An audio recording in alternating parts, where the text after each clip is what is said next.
Magandang hapon mga kasari-sari. Ito na naman si Ate Tintin. Siyempre mag-real talk na naman tayo ngayong araw na ito. Ikaw ba ay gustong makaipon pero hindi mo magawa kasi nga kulang na kulang talaga ang iyong sinasahod kung ikaw ay empleyado, at kung ikaw naman ay may tindahan kagaya ng kay Ate Tintin, talaga namang napakatumal ngayon sisi. Pero syempre bago tayo mag-umpisa, mga kasari, huwag ka nang mahiya sa akin. Pindutin mo na ang subscribe button na yan at i-like mo rin ang video ni Ate Tintin kung sakali na makakarelate ka at kung sa tingin mo ay maganda naman ang topic na ito. At sa mga datihang subscriber ko, huwag nyo namang iiwan si Ate Tintin, huwag kayong mag-unsubscribe. At syempre pasisi ha, tayo nang mag-chismisan. So eto ha, lahat tayo na ang buhay ay nasa masa, nahihirapan talagang mag-ipon. Totoo yan. Hindi ko talaga itinatanggi yan kahit ako nahihirapan. Pero mga kasari, pagka kinondisyon mo kasi yung isip mo, sinabi mo sa isip mo na mahirap mag-ipon, talaga namang mahihirapan ka mag-ipon kasi nga hindi ka gumagawa ng paraan. Pero ito, i-share ko sa inyo yung aking ginagawa para kahit papano sa loob ng isang taon, meron akong ipon kahit pa konti-konti. Eto mga kasari ha, kung ikaw ay isang tao na mainipin, abay, alisin mo yan sa sarili mo. Kasi nga, maapektuhan yan ang pag-iisip na kagustuhan mong mag-ipon. Bakit? Kasi gusto mo mag-ipon ka kagad ng malaki.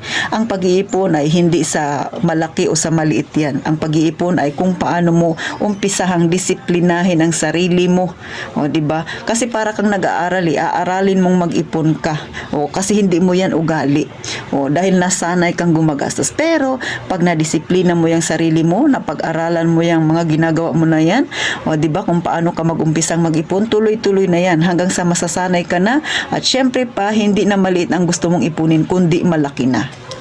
Ganun lang mga kasari. Pero itong sasabihin ko sa inyo, itong share ko sa inyo, umpisahan nyo muna sa mga ganitong bagay. Baka kasi ginagawa mo ito. Yung mahilig kang bumili ng mga maliliit na halaga lang na sa tingin mo, ay, mura lang naman atitin, 20 pesos lang naman, 30 pesos lang naman, yan lang naman yung ginagastos ko araw-araw. Tama, maliit.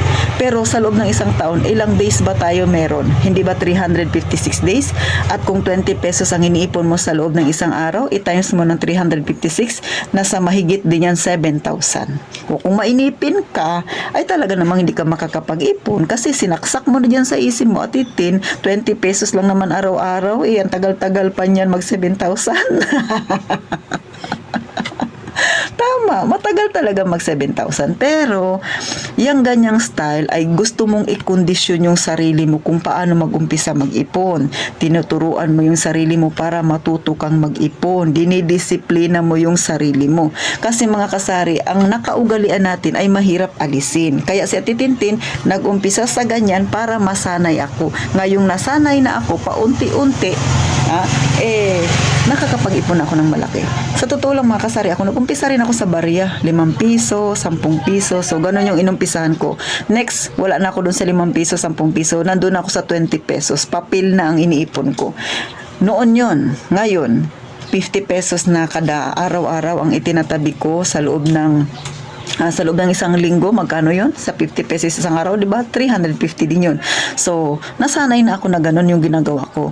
Pero ngayon mga kasari, hindi na lang basta 50 pesos ang aking itinatabi. Minsan nakakapagtabi ako ng 200, meron akong visible 200. So, kapag bumenta ako, tapos na ibinayad sa akin na 200 na buo, tinatago ko na yun mga kasari. So, dito mga kasari, ipinapakita ko lang sa inyo na yung pag-uumpisa ninyo na mag-ipon ng pabarya-barya ay inuumpisahan mo lang yung sarili mo na ikondisyon na matuto kang mag-ipon. Ganyan din ako dati, nahihirapan. Pero nung nalampasan ko na yung tagli-5, tagsa-10, syempre doon ako sa 20. Nalampasan ko na yung tagto-20, ngayon ay nasa 50 na ako. Ngayon, natututo na ako mag-ipon ng 100 to 200. So, meron akong invisible 200. So, kanya-kanya tayo ng style. Kung gusto mo talagang makapag-ipon, pwede mong gawin yung sinasabi na Tintin na 20 pesos araw-araw. O kung mahilig kang magmerienda, bawasan mo muna yung merienda mo, yung 20 pesos, ihulog mo muna sa alkansya. O doon ka mag-umpisa. Doon mo disiplinahin, umpisa yung sarili mo sa 2020. Kapag nasanay ka na, gagawin mo yan sa sunod, 50 na. So, hindi mo na mamalayan mga kasari. Nakukondisyon na yung sarili mo, yung isip mo na dapat ka nang maghulog ng 50-50. Kasi napag-aralan pinag-aralan mo na siya nasimulan mo siya doon sa barya-barya, pa 20-20, hanggang sa palaki ng palaki na kaagad ang iniisip mo na maiipon mo. Bakit? Dahil nakondisyon mo na yung utak mo. Dahil pinipilit mong alisin sa utak mo na 20 lang naman yan. Ngayon, hindi na yan ang nasa sa isip mo, kailangan kong makapag-ipon ng 100 pataas araw-araw. So, pero syempre, yung mga pag-iipon, nasa sayo yan kung ano ba yung kaya mong ipunin. Maging makatotohanan ka. Huwag mong pilitin kung hindi mo kaya. Kaya nga, mag-umpisa ka sa maliit na halaga. So, yan lang yung payo ni Ate Tintin. Sana sa mga nahihirapang mag-ipon, try nyo po yung ganito, yung pabarya-barya, pa 20-20. Na, hindi na masama. Sa loob ng isang taon, may 7,000 ka mahigit mga kasari. Abay, mahirap pa rin yung kitain. So, hanggang dito na lang mga kasari. Sana kahit papano nakatulong si Ate Tintin sa mga kagaya kong may tindahan na medyo struggle din sa pag-iipon dahil sobrang tumal ngayon. At syempre sa mga naging kagaya ko rin dati na empleyado ako, sa mga empleyado dyan, mga kasari, walang imposible kung gusto mo ha.